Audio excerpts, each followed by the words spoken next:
Bonjour, je vais poursuivre cette dernière partie pour les années personnelles et suivre quand vous faites une rencontre sentimentale, quelle peut être la symbolique de cette rencontre suivant votre année personnelle. Et donc, lorsque vous rencontrez quelqu'un en année 7, ça c'est vraiment très important. Pourquoi? Parce que l'année 7, c'est pour moi, le premier semestre, c'est plutôt introspection et le deuxième semestre, c'est d'aller vers les autres, fort de ce que vous avez pu découvrir de ce premier semestre d'introspection.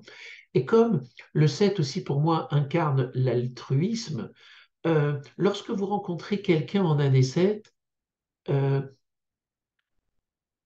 c'est comme si on vous demandait de pouvoir aller vers l'autre, d'une part. Donc, il y a peut-être un nouvel effort à faire ou une nouvelle manière d'être pour oser aller vers l'autre, mais aussi de pouvoir accueillir l'autre. Et j'ai souvent observé ça pour des personnes qui ont du 7 dans leur date de naissance, que ce soit dans le jour, dans le mois ou dans l'année, ou dans les énergies relationnelles. Euh, il y a des fois des difficultés à accepter d'être aidé, d'accepter, en l'occurrence là, d'être aimé. Et lorsque vous rencontrez quelqu'un en année 7, ben, l'idée c'est, d'oser aller vers l'autre, mais aussi d'accepter que l'autre puisse venir vers vous et puisse rentrer dans votre univers. Alors, l'année 7, vous pouvez l'obtenir aussi venant de 16, c'est-à-dire quand vous additionnez votre jour de naissance, votre mois de naissance plus l'année en cours, en l'occurrence là, 2023, ça fait 7. Si vous arrivez à 16 et par réduction 7, et que vous rencontrez quelqu'un en année 16, donc là, pour moi, le 16, c'est la maison de Dieu et ça incarne une énergie extrême et extrême dans sa densité. Donc, ça peut être une relation qui peut être d'entrée de jeu très, très fusionnelle. Pas passionnelle, hein. Passionnelle, c'est dans le 15 et le 6. Là, c'est fusionnel. Euh, Fusionnel, ça peut être, comme j'entends souvent dire, un peu comme des âmes sœurs qui se rencontreraient, où vous avez les mêmes aspirations. C'est comme si un peu vous rencontriez votre moitié, si vous voulez. Mais cette rencontre en année 16, comme c'est très, très intense, il faut que vous soyez prudent à à ne pas vous faire absorber par l'autre ou de ne pas absorber l'autre dans sa totalité, dans sa globalité. Que vous soyez fusionnel, ça peut être une bonne chose, mais par la suite aussi, c'est ensemble d'apprendre à contrôler euh, cette énergie que vous dégagez quand vous vous rencontrez. C'est un peu comme une rencontre alchimique où il naît une énergie, une troisième énergie. Il y a la vôtre, il y a celle de l'autre, et puis quand vous vous rapprochez l'un et l'autre, ça crée une émulsion, ça crée une énergie extraordinaire et très très puissante. Donc là, ça peut être une rencontre très extraordinaire, très forte, très intense, qui va exiger beaucoup de vous, où vous pouvez vous aussi exiger beaucoup de l'autre. Et là, il vous faudra justement prendre un peu de temps, c'est-à-dire les 2 années qui suivront, puisque si vous êtes en année 7 pour aller à la fin d'un cycle, il faudra encore 2 ans, et d'apprendre au fur et à mesure à vous découvrir l'un l'autre.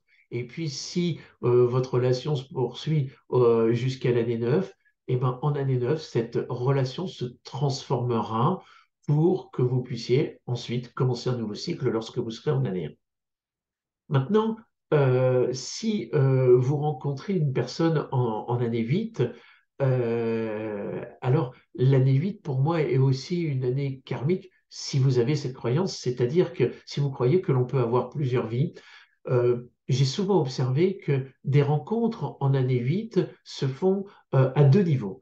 Quand c'est une rencontre dite karmique, c'est simple à reconnaître, c'est d'entrée de jeu, vous êtes très familière avec la personne, très familier. Il y a, c'est naturel. Vous êtes ensemble très rapidement, très naturellement, tout coule de source. Vous avez l'impression de vous connaître depuis tout le temps.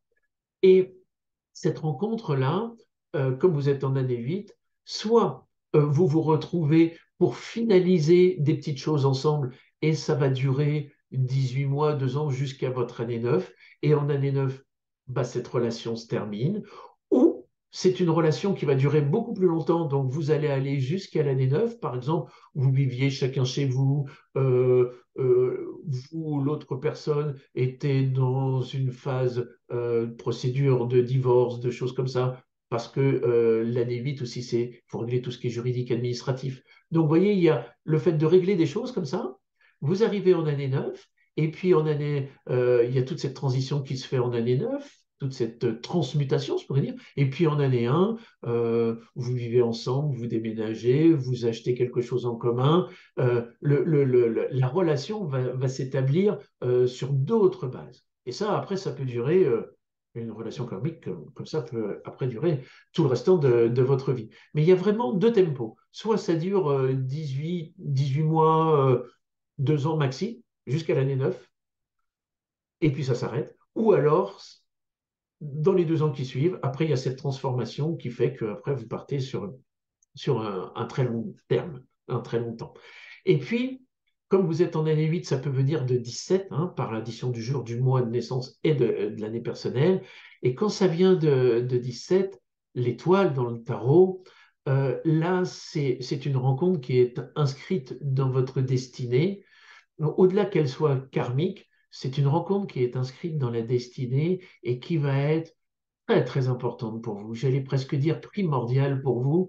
C'est une relation euh, qui sera certainement très exigeante pour vous, mais en même temps très, très bénéfique pour vous. Et généralement, cette rencontre vient toucher le cœur, vient toucher votre âme et va vous aider si vous êtes dans une période difficile de votre vie. Cet amour que vous rencontrez va vraiment être un baume sur votre cœur pour vous aider à arriver en année 9, à faire toutes les transitions dont vous avez besoin de faire, et vous serez soutenu par cet amour-là, dans cette relation-là, et ça vous permettra après de commencer un nouveau cycle sur de nouvelles bases, et avec cette énergie d'amour assez, assez profonde, assez extraordinaire, qui vient de loin, qui a été programmée généralement depuis très très longtemps. Donc ça, c'est aussi une très belle rencontre. Voilà, pour l'année 8.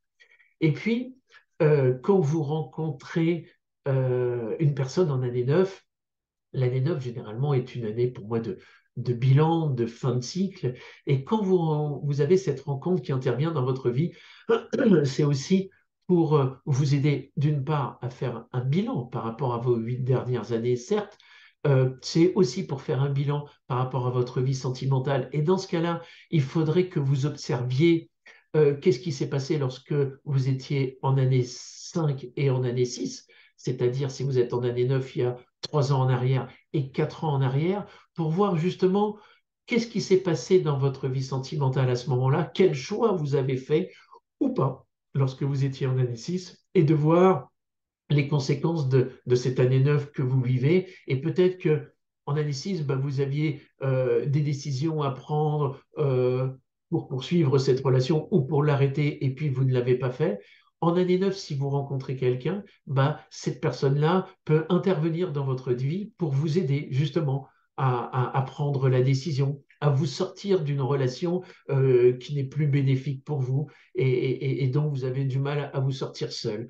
Dans ce cas-là, bah, la vie, je vais dire ça comme ça, vous envoie cette personne pour vous aider à faire cette transition qui est généralement difficile, et la relation affective, dans ce cas-là, est pas simple d'entrée de jeu parce que l'un ou l'autre, vous êtes dans des transitions de vie émotionnelle, donc il y a tout un chamboulement émotionnel. Et puis, si vous rencontrez quelqu'un en année 9, mais venant de 18, hein, qui est la lune dans le tarot.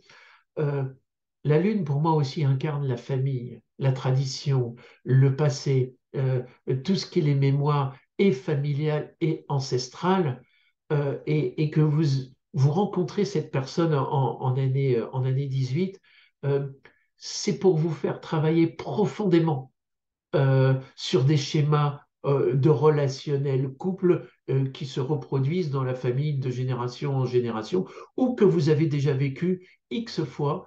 Et là, cette rencontre est là pour vous faire prendre conscience justement de vos schémas relationnels avec l'autre, et de voir si justement, est-ce que cette relation, c'est quelque chose qui vous correspond à vous? Est-ce que ça répond à vos besoins?